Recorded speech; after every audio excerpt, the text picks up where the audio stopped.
امریکہ اور ایران کے درمیان کشیدگی پھر سے بڑھنے لگی۔ آبنہ ہرمز میں دونوں ممالک کی افواج آمنے سامنے، ایران کی 7 جنگی کشتیاں تباہ کر دی گئیں۔ امریکی صدر ڈونلڈ ٹرمپ کا دعویٰ، ایران کو دنیا کے نقشے سے مٹانے کی بھی دھمکی دے دی۔ امریکی ٹی وی کو انٹرویو دیتے ہوئے کہا کہ تہران نے پروجیکٹ فریڈم کے تحت جہازوں پر حملے کیے تو اس کا نام و نشان مٹا دیا جائے گا۔ ایران نے مذاکرات میں کافی لچک کا مظاہرہ کیا۔ خطے میں امریکہ کی فوجی تیاری جاری ہے، ہمارے پاس پہلے سے بہتر ہتھیار اور گولہ بارود موجود ہے۔ صدر ٹرمپ نے مزید کہا کہ ایران نے ان ممالک کے جہازوں پر بھی حملے کیے جن کا ہرمز میں آپریشن سے تعلق نہیں تھا۔ جنوبی کوریا کے تجارتی جہاز کو بھی نشانہ بنایا گیا۔ اب وقت آ چکا ہے کہ شاید جنوبی کوریا ہماری جنگ میں شامل ہو جائے۔ اس وقت تک آبنہ ہرمز سے گزرنے والے کسی جہاز کو نقصان نہیں پہنچا۔ وزیر جنگ Pete Hegseth, chairman joint chiefs of staff general Dan Caine آج صبح نیوز کانفرنس کریں گے۔ اس سے پہلے امریکی صدر نے ایران کی عسکری صلاحیت ایک بار پھر سے تباہ کرنے کا دعویٰ کیا۔ ٹروتھ سوشل پر امریکہ اور ایران تقابلی چارٹ بھی جاری کیا۔ ایران نے فوجی کشتیوں کو ڈبونے کا امریکی دعویٰ مسترد کر دیا۔ آبنہ ہرمز میں ایرانی کنٹرول کی خلاف ورزی کرنے والے جہازوں کو طاقت سے روکنے کا اعلان۔ ایرانی پاسداران انقلاب گارڈز کے ترجمان بریگیڈیئر جنرل حسین محبی کا امریکی صدر کو دو ٹوک جواب، کہا کہ ایرانی پروٹوکول فالو کرنے والے سول اور تجارتی جہازوں کی نقل و حرکت محفوظ ہوگی۔ خلاف ورزی کرنے والی بحری سرگرمیوں کو سنگین خطرات کا سامنا کرنا ہوگا۔ ضروری ہے کہ شپنگ کمپنیاں پاسداران کے اعلانات پر توجہ دیں۔ دوسری جانب ایرانی وزارت خارجہ کے ترجمان اسماعیل بقائی نے کہا کہ مسلح افواج امریکی خطروں کا جواب دینا جانتی ہیں۔ امریکہ ایران کے خلاف جھوٹے دعوے دہرانا جاری رکھے ہوئے ہے۔ اسماعیل بقائی کا امریکہ کو اپنے مطالبات سے دستبردار ہونے کا مشورہ۔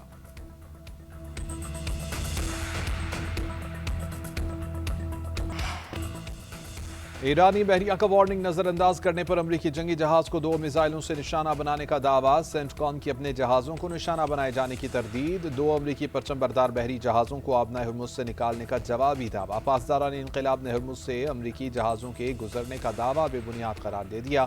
ایرانی فوج کا دعویٰ ہے کہ حملوں کے بعد امریکی جہاز واپس بھاگنے پر مجبور ہو گیا۔ ایرانی بحریہ نے امریکی جہاز کو آبنہ ہرمز میں داخلے سے روک دیا۔ ادھر سینٹرل کمانڈ کا کہنا ہے کہ امریکی بحری جہازوں کو نشانہ بنانے کے دعوے حقیقت نہیں۔ حقیقت یہ ہے کہ کسی بھی امریکی نیوی شپ کو نشانہ نہیں بنایا گیا۔ آبنہ ہرمز سے نکالے گئے 2 امریکی پرچم بردار جہاز اپنی منزلوں کی طرف رواں دواں ہیں۔ اس سے پہلے پاسداران انقلاب نے ایرانی فوج کے زیر کنٹرول آبنہ ہرمز کا نقشہ جاری کیا۔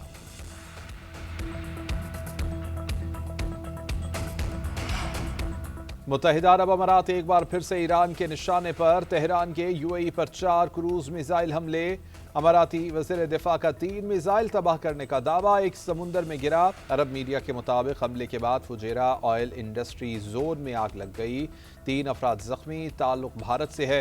فجیرہ سول ڈیفنس ٹیمیں آگ پر قابو پانے میں مصروف ہیں۔ اس سے پہلے متحدہ عرب امارات نے ایران کی جانب سے اس کے آئل ٹینکر پر 2 ڈرونز فائر کرنے کا الزام لگایا۔ یو اے ای کی وزارت خارجہ نے کہا کہ ایرانی پاسداران انقلاب کی جانب سے تجارتی جہاز رانی کو نشانہ بنانا اور آبنہ ہرمز کو اقتصادی جبر یا بلیک میلنگ کے طور پر استعمال کرنا بحری قزاقی ہے۔ متحدہ عرب امارات کی ایران کے ڈرون حملے کی مذمت۔ اماراتی حکام نے کہا کہ آبنہ ہرمز کو مکمل طور پر کھولنا ضروری ہے۔ ادھر عرب میڈیا کے مطابق دبئی اور شارجہ ایئرپورٹس پر فضائی آپریشن معطل کر دیا گیا۔ امریکی صدر ڈونلڈ ٹرمپ کا آبنہ ہرمز میں پھنسے جہازوں کو نکالنے کا اعلان۔ پروجیکٹ فریڈم کا آغاز ہو گیا۔ برطانوی میری ٹائم ایجنسی کے مطابق جہازوں کی محفوظ آمد و رفت یقینی بنانے کے لیے امریکہ نے خصوصی سیکیورٹی ایریا قائم کیا ہے۔ بحری جہاز عمان کے حکام سے وی ایس ایف چینل کے ذریعے رابطہ رکھیں اور سفر کے لیے عمان کی سمندری حدود کو ترجیح دیں۔ امریکی سینٹرل کمانڈ کا کہنا ہے کہ امریکی بحریہ ان تجارتی جہازوں کی مدد کرے گی جو آبنہ ہرمز سے گزرنا چاہتے ہیں۔ اس مشن کے لیے امریکی حمایت علاقائی سلامتی اور عالمی معیشت کے لیے ضروری ہے۔ امریکی فوجی تعاون میں گائیڈڈ میزائل، 100 سے زائد طیارے، ڈرون اور 15,000 اہلکار شامل ہوں گے۔ امریکی میڈیا سے منسلک صحافی نے دعویٰ کیا ہے کہ آبنہ ہرمز کے نئے بحری نظام میں تجارتی جہازوں کی حفاظت کے لیے امریکی بحریہ کے جہاز شامل ہونا لازمی نہیں ہے۔ آبنہ ہرمز سے گزرنے والے تجارتی جہازوں پر ایران کے کسی ممکنہ حملے کو روکنے کے لیے امریکی بحریہ کے جہاز قریب ہوں۔ پاکستان منتقل کیے گئے ایرانی جہاز توسکا کے عملے کے 15 اراکین کو ایران کے حوالے کر دیا گیا۔ ایرانی خبر ایجنسی کے مطابق عملے کے اراکین پیر کو سیستان اور بلوچستان کے رمضان بارڈر ٹرمینل کے ذریعے تہران کی حدود میں داخل ہوئے۔ امریکہ نے ایران کے ساتھ اعتماد سازی کے طور پر قبضے میں لیے گئے جہاز توسکا کے 22 اراکین پاکستان کے حوالے کیے تھے۔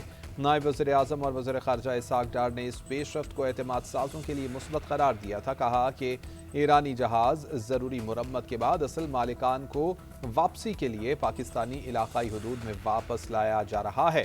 ان اقدامات کو ایرانی اور امریکی حکام کے تعاون سے مربوط کیا جا رہا ہے۔ پاکستان ایران اور امریکہ کا شکریہ ادا کرتا ہے۔ جہاز کو 19 اپریل کو امریکی فورسز نے قبضے میں لیا تھا۔ عملے میں سے 6 اراکین کو گزشتہ ہفتے چھوڑا گیا۔ خطے میں قیام امن کے لیے پاکستان کی سفارتی کاوشیں جاری۔ نائب وزیر اعظم اسحاق ڈار کے برطانیہ اور ایرانی وزرائے خارجہ سے ٹیلی فونک رابطے، خطے میں جاری پیش رفت پر تبادلہ خیال، تنازع کے عالمی اقتصادی مثمرات اور وسیع تر اثرات پر بات چیت، علاقائی اور عالمی امن و استحکام کے لیے پاکستان کے مکالمے اور سفارتکاری کے عزم کا اعادہ۔ ترجمان دفتر خارجہ کے مطابق عباس عراقچی نے پاکستان کے مثبت کردار اور مخلصانہ ثالثی کو سراہا۔ نائب وزیر اعظم سے ناروے کے نائب وزیر خارجہ کی بھی ملاقات۔ اسحاق ڈار نے کہا کہ علاقائی امن کے لیے سفارتی رابطوں اور مکالمے پر مسلسل زور دے رہے ہیں، تنازع کے پرامن حل کے لیے کوششیں جاری رکھیں گے۔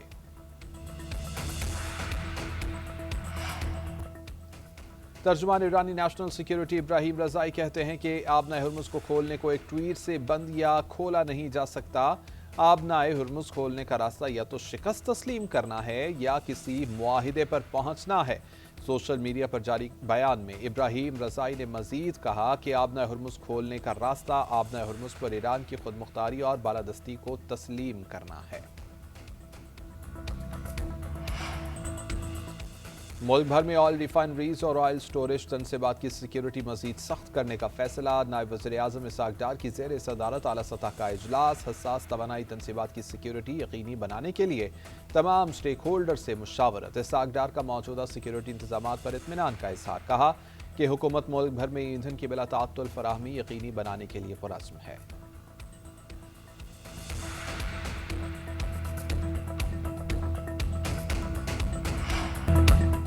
پاکستان کبھی سرنڈر کرے گا نہ ہی جارحیت برداشت کرے گا۔ دنیا کو بتا دیا کہ پاکستانی قوم جھکنے والی نہیں۔ چیئرمین پیپلز پارٹی بلاول بھٹو کا مارکہ حق کی تقریب سے خطاب۔ کہا ہم نے کبھی جنگ کی خواہش نہیں کی، امن کو ترجیح دی، لیکن مشکل گھڑی آئی تو کمزوری نہیں دکھائی۔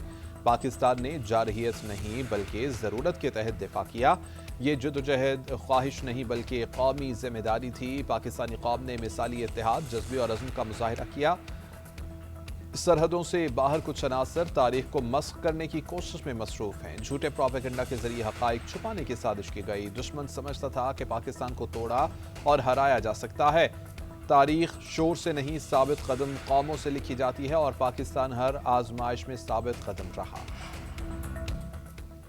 وفاقی کابینہ میں بجٹ کے بعد رد و بدل کا امکان۔ وزیر اعظم نے وفاقی کابینہ میں رد و بدل سے متعلق ابتدائی مشاورت مکمل کر لی۔ ذرائع کے مطابق شہباز شریف کا 3 وفاقی وزراء کی کارکردگی پر عدم اعتماد کا اظہار۔ ایک اہم اتحادی سمیت 2 لیگی وزراء سے وزارتیں واپس لی جائیں گی۔ کابینہ کے 6 اراکین کی وزارتیں تبدیل کیے جانے کا امکان ہے۔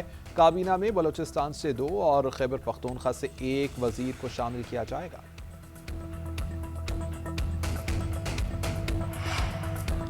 190 ملین پاؤنڈ کیس میں بانی اور بشرا بی بی کی سزا معطلی کی درخواستیں غیر مؤثر قرار۔ اسلام آباد ہائی کورٹ نے محفوظ فیصلہ سنا دیا۔ کہا بانی پی ٹی آئی اور بشرا بی بی کی مرکزی اپیلیں مقرر ہو گئیں تو سزا معطلی اور درخواستیں غیر مؤثر ہو گئیں۔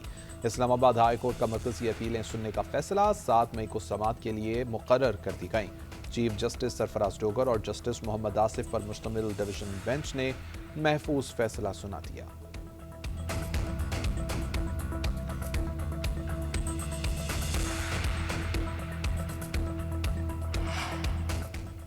بشرا بی بی سے اہل خانہ اور ذاتی معالج کی ملاقات کی درخواست پر سماعت۔ اسلام آباد ہائی کورٹ کا سپرنٹینڈنٹ اڈیالہ جیل کو 2 روز میں فیصلہ کرنے کا حکم۔ جسٹس ارباب طاہر نے ریمارکس دیے کہ سپرنٹینڈنٹ اڈیالہ جیل درخواست پر